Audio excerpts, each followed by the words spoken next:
Nahil Forest Valley. I'm from Karachi, Pakistan. Today we have the privilege of hosting a truly remarkable individual. His name is Sibb, a name that is synonymous with pushing boundaries and we extend a warm welcome to our distinguished guest and we eager to delve into his life journey. Mr. Sip, thank you so much for being here today. Your comedy has been a source of inspiration and entertainment. And we are hmm excited to learn more about the person behind the laughter. Could you please start by sharing a bit about your background and what led you to pursue a career in comedy? Your journey must have been quite fascinating. Yeah, I I started doing comedy about 10 years ago.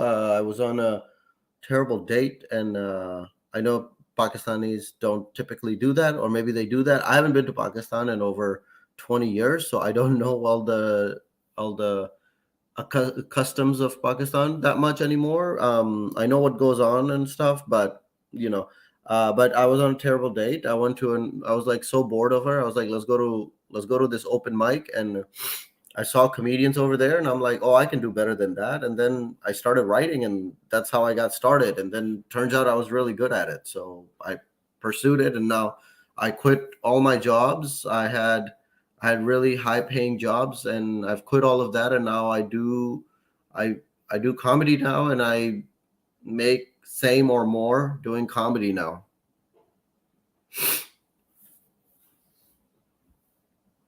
All right, great.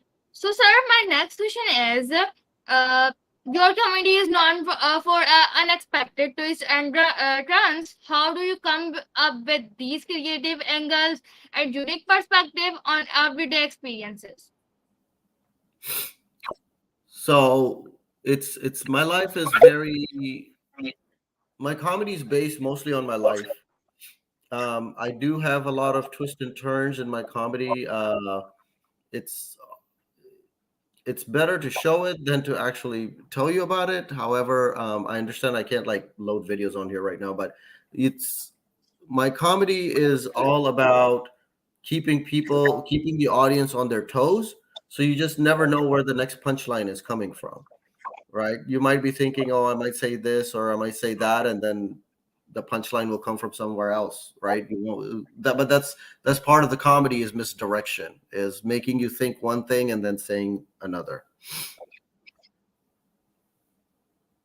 All right. Sir, can you tell us your comedy often touch upon the intersections of cultural backgrounds and modern society? How did your upbringing by traditional Pakistani parents shape your comedic style? Well, you know how Pakistani parents are. They're always like screaming at you. They're always telling you stuff. They're always mispronouncing things. They're always doing things incorrectly. Like one of the things jokes I have is my mom is very. So one of the jokes, one of the jokes I have is my mom trying to learn how to use hashtags. And we use hashtags on social media, but my mom, she'll send me hashtags through text messages. And that's the worst thing I've taught my mom is to text message because now everything is a text message. If I don't answer my phone, she'll send me three text messages. Are you okay? It's just crazy. But she uses hashtags through, text messages. I mean, nobody uses text message hashtags through text messages. So, I mean, I make jokes about how my mom uses hashtags through cell phones or text messages, and I have jokes about how my parents tried to get me married, and it's not worked so far.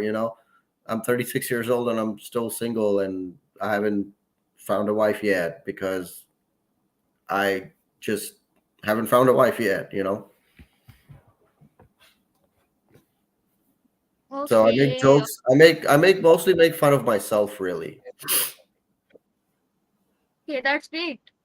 So, could you elaborate on the challenges and rewards addressing politically incorrect topics in your comedy? How do you negate such as sensitive subjects? The subjects are very I say whatever. I'm very unapologetic, so I say what I want, when I want, how I want, to whomever I please to. Um, I make sure that I'm speaking what I know to be truth. If I am incorrect, then I will, of course, adapt to a different path, but I'm rarely wrong. I very much like to enjoy saying what I want to say in order to elicit a laughter, not because, not to get a cheap laugh, but my process and jokes are very thought out. For the most part, I like to just be, it's thought out, but also I like to just have fun with it and see where it goes. So if somebody gets upset or offended, as long as anybody's intentions aren't malicious, any comedian's intentions are not malicious, I think they're okay. Like they shouldn't be nobody should get upset unless someone's trying to be malicious. Okay, all right. So the current social and political climate can be quite charged. How do you strike a balance between humor and addressing serious issues in your performance? Again, I say what I want to, whenever I want to, however I want to, whomever I want. So my intent is never malicious, because trust me, if I want to be malicious, I mean that's a whole another thing coming. But social and political, the way the things are, people get upset very easily. They're not getting. I mean, they will get upset. They might get upset, but I care 0% about sensitive people. Sensitive people are the ones who keep you weak. Sensitive people are the ones who don't let you grow. Sensitive people are the ones who will always be a follower. So, and I'm not a follower in whatsoever. Okay. Comedy often has the power to challenge stereotypes and change perspective. Have you ever encountered resistance or backlash due to content of your performance, and how do you handle it? I make so yes, I get told a lot. Don't do this joke. Don't do that joke. But I still do it, and people still laugh. Like I'll make rape jokes sometimes, and people say don't do that, that's offensive, but I'm like, hey, everybody in the audience is laughing, so I think you're the sensitive, most offended one here. Everybody else is laughing, and then they usually shut up. So um, if anybody says, hey, this is wrong, I'm like, okay. Anytime in life someone says I'm wrong, I'm like, okay, provide me a better alternative solution, and I will make it happen. But people never do. People just like to complain. They don't want to offer solutions.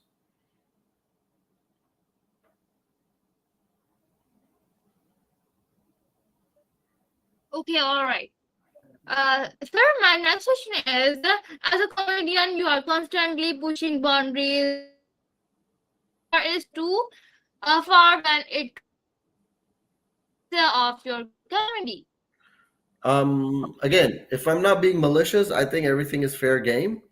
However, if people after the show, there might be a couple of people sometimes after the show who will say, oh, I don't like this joke, I don't like that joke. And I will tell them, hey, tough shit, everybody else was laughing, you know? So Okay, all right. How do you unwind and recharge when you are not performing or working on your comedy material? I work out a lot. I work out anywhere from 2 to 4 hours a day. Okay, and then I like being alone in silence. This is my home. This is my little small, you know, apartment. It's a, and I guess you guys call it flat. But yeah, it's my little heaven over here, and there's oh, and I love cooking, so I cook a lot. So I'll cook and I'll stay in silence, and that's what helps me recharge for the next show. That's great.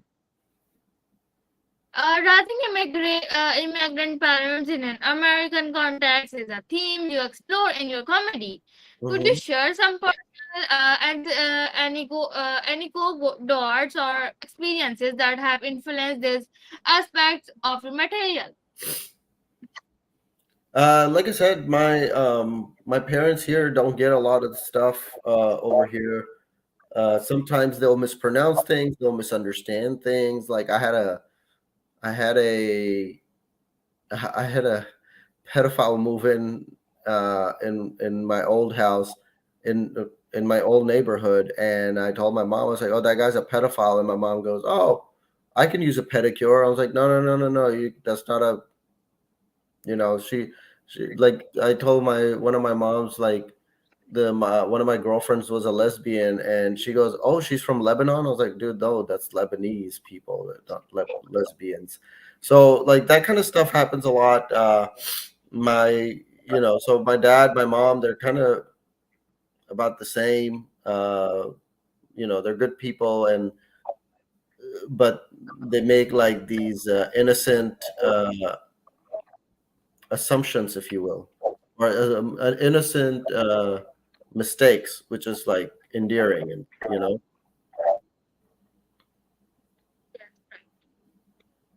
Okay, could you share a memorable moment from your comedy career where you felt your message resonated with your audience? um I enjoy all my shows. I mean, every show I remember. Like last night, I did a show, and so what happened? The venue had accidentally double booked. It was at an event center. They had double booked, and apparently it was a comedy show that overlapped with couples party, and I'm just gonna leave it at that because it might get too adult rated if I go any further than that. But so now we're doing a comedy show last night with people who are there for for couple adult parties, and it was very there was mattresses everywhere. There was it was just really awkward, but it wasn't anything life changing, but it was very unique, different, fun experience. So the message is don't double book a comedian with a couples party. Okay, all right. Can you hear me correctly? Yeah, I sometimes you cut out, but I can hear you. Okay. My next question is, how do you unwind and recharge when you are not performing or working on your comedy material? I think we just I went think, over this. yeah, I'm sorry. Travel back in time and give your younger self a piece of advice, what would it be and what point in your life would you visit? That's a very good question. That's very insightful. I applaud that question. Um, I've often thought about this actually. Um, it's very I would probably go, when I'm like 13, 14, 15 years old, I would tell myself to start pursuing comedy back then because I waited until I was 26 to start. And I would tell myself not to get in relationships with women, and I would tell them to definitely invest in Apple, Google, and Tesla, and even Enron. But then I'll tell them at what date to sell off Enron. So it's it's it's worth. It's a very good self-reflective answer. Now, if you're talking about for comedy, yeah, that's what I would say. Probably tell myself, younger self, to get started a lot younger, and I would tell myself to tell my parents to help me do it because my parents don't approve of what I do. They don't enjoy what I do. They don't like what I do because it's hard to tell Rishta people, oh, my son's a well, my parents. It's hard to tell people that I'm a stand-up comedian when you're doing Rishta stuff, but it's even harder because like your parents don't understand it, and then they go to like the people and they say, "Yeah, my son's a clown." Okay, all right. Thank you so much for your answer. So, how do you handle criticism, both constructive and otherwise? Has your perspective on criticism changed over the course of your career? Mhm. So I used to be very so the criticism, you need to be able to handle criticism, good criticism, both constructive and I guess de- destructive maybe is the word. I don't know, but I'm always open to all criticism. What I don't but criticism comes with, there are two types of criticism. There's one that says, "Oh, you suck. You don't know how to be funny. You don't know this.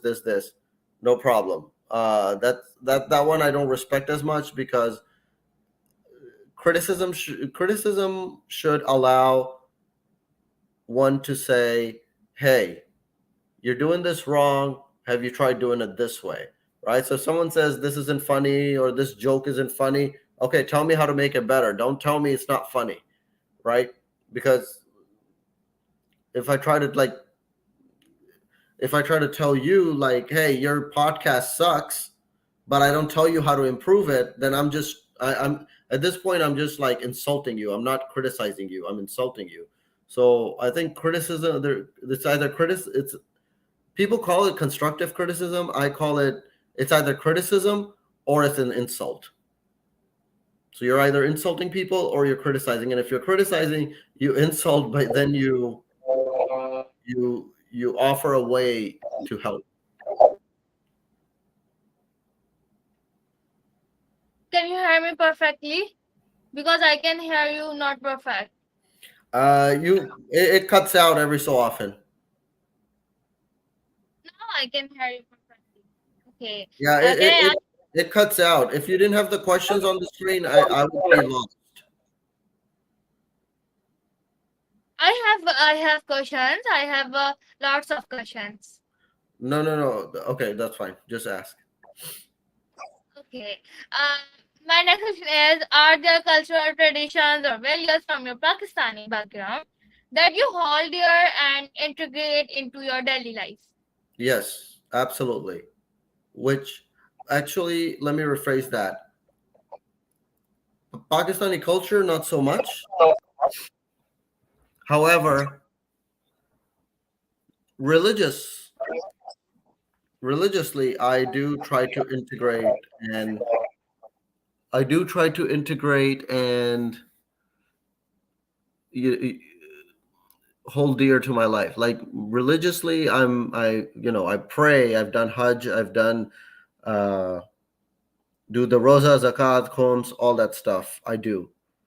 However, Pakistani culture, not so much. I barely even eat.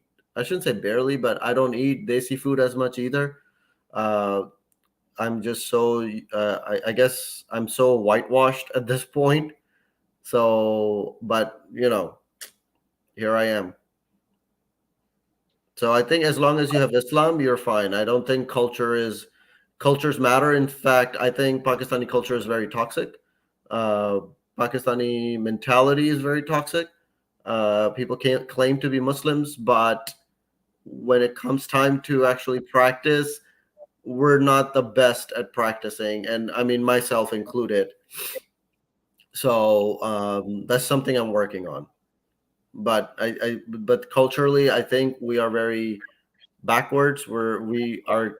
I think the Pakistani government or whoever is in charge over there uh, needs to invest, not spend, invest money in the youth, the younger generation on education, and that's the only way. Like, look at India. India is starting to thrive. I mean, but then again, India is getting more and more into the whole LGBTQ crap. That's definitely not going to fly in Pakistan, and people who approve of that are not following or living up to the ways of true Islamic country. So that being said, people need to invest in the younger generation of Pakistan, the education. If you invest in education, Pakistan can honestly like leave everybody behind. Like I 100% believe that. Yes, right. Right? So stop listening. I honestly stop trying to be like Americans. Don't listen to America. Don't do what America is doing. Don't do what America teaches you. Don't like take the good, leave the bad. Like I As somebody who lives here, I see a lot of evil over here. I have, I've been guilty of taking part in the evil in the past, but I've also repented profusely, and I try to be better every day.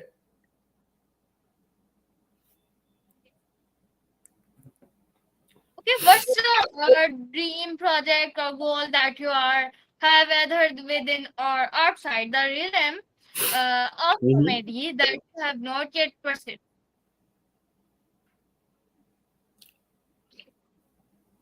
That's also a really good question. I really want to.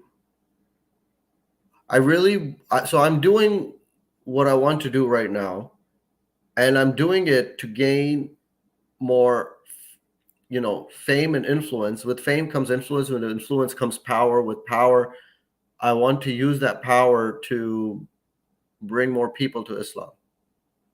And that's something I am working on.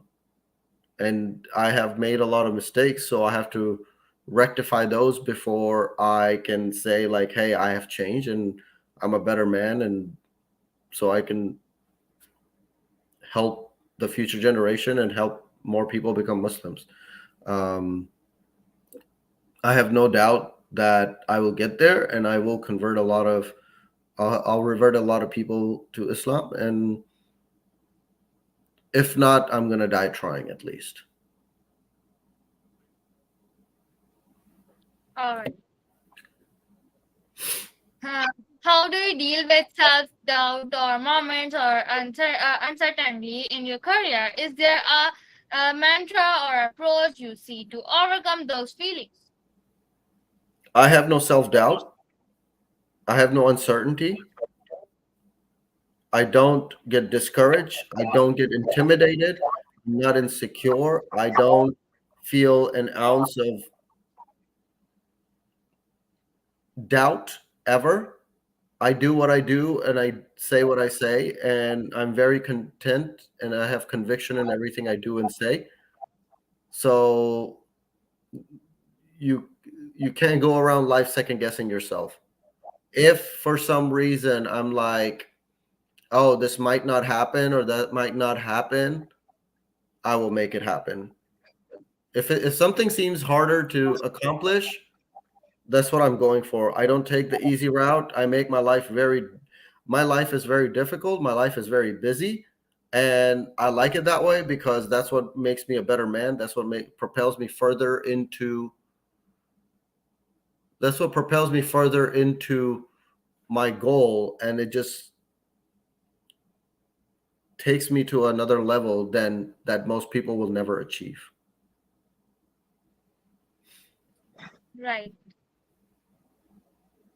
Okay, what hobbies or interests do you have outside of comedy that might surprise your family? Um, I really enjoy working out and cooking. Like fitness is my second goal, and then I also do. I used to do professional fighting, and or not professional, but I used to train a lot before I got injured. So I really enjoy that stuff. But I really enjoy writing. I really enjoy cooking, working out, training, boxing, and one of my favorite things to do is absolutely nothing. It recharges my brain so like it really recharges my brain to do nothing. Oh, all right, that's great. So, looking forward, what advice would you give to aspiring comedians who want to use humor to address important social and cultural issues? I will say anything you do in life, you have to be persistent and you have to persevere. You cannot give up. Like, and don't listen to anybody who says no. Whenever somebody says no, that's the direction you need to go into. Now don't go around killing people, but when somebody says like you can't accomplish this, it's what they can't accomplish. So they're projecting. So like when I was starting out, a lot of people would tell me, oh, don't do this, you can't do this, it's not funny, it's not that, it's this, it's that, whatever it might be. If I had listened to people, I wouldn't be here. All right. Thank you so much, Mr. Sibrala, for giving such a valuable insight into your life journey and unique My approach to pleasure. comedy. Your ability to blend humor with important social themes is truly commendable and thought provoking. We appreciate your time and candid responses today. To all our viewers and audience members, thank you for joining us and being a part of this engaging conversation. Remember, it's individual like Sabraza who remind us the power of comedy to bridge gaps, challenge norms, and encourage us to see the world from different perspectives. So, this marks the end of today's insightful interview. Stay tuned for more enriching discussions. Until next time. Thank you so Thank much, you. sir. Take care. Adios. Goodbye.